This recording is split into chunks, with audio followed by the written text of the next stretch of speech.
Good morning everyone, আমার একটা নতুন ব্লগে তোমাদের সবাইকে স্বাগত। আশা করি তোমরা সবাই ভালো আছো, খুব ভালো করে পড়াশোনা করছো। তো সকালে উঠে মেয়েকে স্কুলে পাঠিয়েছি। আজকে আমার পড়ানো ছিল না, স্টুডেন্টদের এক্সাম চলছে। তারপরে গুছিয়ে আমি স্টাডি করতে বসবে বলে সব রেডি করেছি, কিন্তু আগে ভাবলাম একটু চা খেয়ে নিই, তারপরে আমি পড়া শুরু করব। তো চা নিয়ে বসেছি, সাথে আমি টু ডু লিস্টটাও করছিলাম। আর যেহেতু পড়ানো, তো সকালে 4 ঘন্টায় পড়বো আমি ভেবেছি। তোমরা আগে দেখবে আমার ভাবনা কতটা কার্যকর হয়েছে। তো নাও চলো আমি পড়া স্টার্ট করি। আমি ইংলিশ পড়বো, প্রায় আমার 1.5-2 ঘন্টা লাগবে ইংলিশ পড়তে। তো ইংলিশ পড়েছি, পড়ার পর আমি একটু আজকে ভাতই খেয়েছি, কারণ আগের দিন রাতে আমি খাওয়া দাওয়া করেছিলাম না। তো দেখতে পারছো ততক্ষণে আমার শুধুমাত্র ইংলিশটা কমপ্লিট হয়েছে 11:30। তারপরে আমি নার্ভাস সিস্টেম পড়ছিলাম, লাইফ সায়েন্স। আর লাইফ সায়েন্স আমি এনার কাছ থেকে খুব ভালো বুঝি, তো আমি এটা ক্লিয়ার করছিলাম ভালোভাবে। অনেকটা লং ভিডিও, এত তাড়াতাড়ি তোমাদের মনে হচ্ছে, কিন্তু না, আমার প্রায় 1 ঘন্টা মতো লেগে গেছে এটা কমপ্লিট করতে। তো এটা কমপ্লিট করার পর দেখছি অলরেডি 12:30 বাজতে চললো প্রায়, কারণ দেখছো দুটোই কমপ্লিট, এখনও দুটো বাকি। মেয়ে আসবে, আর এদিকে দেখো পুরো ঘর ওরকমই পড়ে রয়েছে। তো তাড়াতাড়ি করে আমি ঘরদোর গুছালাম, গুছিয়ে ঝেড়ে টেরে সমস্ত রকম কাজকর্ম আর কি করছিলাম। এদিকে মাথায় চলছিল মেয়েকেও তো আনতে হবে, একদম ঘেমে টেমে গেছিলাম আর কি। তারপরে ঝেড়ে টেরে আমি একটু মুছে নিই একবারে।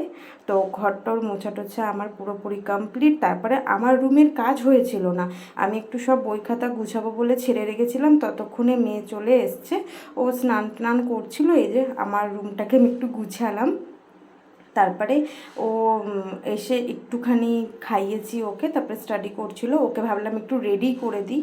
তো ওকে রেডি করে আমি এসেছিলাম স্নান করতে এই বাড়িতে আর কি। সমস্ত কাজকর্ম কমপ্লিট, আবার স্নান করবো। স্নান করে একটা ইনভিটেশন আছে বার্থডে, সেখানে যাব। দেন এসে দুপুরে পড়বো, কারণ আমি যে শিডিউলটা সেট করেছি 4 ঘন্টার, ওটা আমার দুপুরের মধ্যে কমপ্লিট করতে হবে।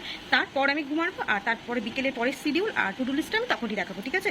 তো চলো, আমার স্নান কমপ্লিট। বাইরে এত বৃষ্টি হচ্ছে কিছু বলার মতো নেই। আর আমার যেহেতু লেট হয়ে গেছিলো, চুল ভেজা, তো আমি একটু ড্রায়ার দিয়ে শুকিয়ে নিচ্ছিলাম। তারপরে এই যে রেডি হয়ে আমি যাচ্ছি জন্মদিনে।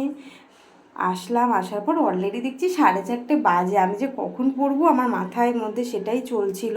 তারপরে সব জিনিসগুলো গুছিয়ে টুছিয়ে আমি ফ্রেশ হয়ে নিয়েছি। বলেছিলাম দুপুরের মধ্যে কমপ্লিট করবো, বাট আমি বার্থডে থেকে ফিরলাম জাস্ট 8 ঘন্টা হয়ে গেছে, ফ্রেশ হয়েছি। এবার আমি চলো মানে আর 9 ঘন্টা হবে না। তো দেখছো, তারপরে বসেছি ম্যাথ নিয়ে। সত্যি আজকে আমি পড়েছি কম, মানে ম্যাথ করেছি বেশি। কেন, তোমরা আগের ভিডিও দেখবে। তখন আমি 7:30 অবধি ম্যাথ করেছি, মানে প্রায় 5:15 থেকে করার পর মেয়েকে আর আমার বোনের মেয়ে, মানে আমার 2 মেয়েকে পড়াচ্ছিলাম। আর আমি না, মানে পুরো চুলে তেল না লাগিয়ে আমি 1 মিনিট থাকতে পারি না। আমি শ্যাম্পু করে গেছি, এসে আমি মনে 3-4 ঘন্টার মধ্যে আমার তেল না দিলে পাগল পাগল আমার ফিলিং হয়। আমি জানি না কেন, এটা আমার এমন একটা হ্যাবিটের মধ্যে চলে এসছে। ওদের পড়াতে আমি একটু চাও খাওয়া হয়ে গেছে। তারপরে এবার আমি বসবো ম্যাথ করতে। আমি অনেকটা টাইম ম্যাথস করেছি। তো চলো,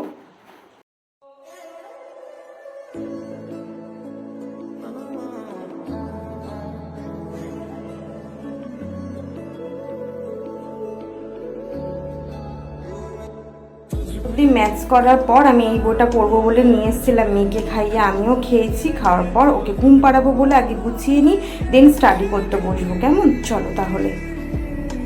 দেন আমি আগে আবার 4টে সাবজেক্টের ওপর টু ডু লিস্ট করেছি, 30 মিনিট এরকম করে। হিস্ট্রি, জিওগ্রাফি, স্ট্যাটিক আর একটু এমসিকিউ করবো।